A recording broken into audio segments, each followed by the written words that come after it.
সুশীলা, স্বামী, এই সামান্য চাউলমুঠি মই মোৰ পৰম মিত্ৰ যদুপতিক কেনেকৈ অৰ্পণ কৰিম? স্বামী, আপুনি নিষ্ঠাতে তেওঁক মই বিশ্বাস তেওঁ কেতিয়াও আপোনাক নকৰে নিৰাশ। বাৰু তোমাৰ যি ইচ্ছাই সুশীলা।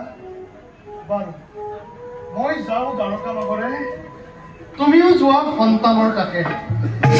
স্বামী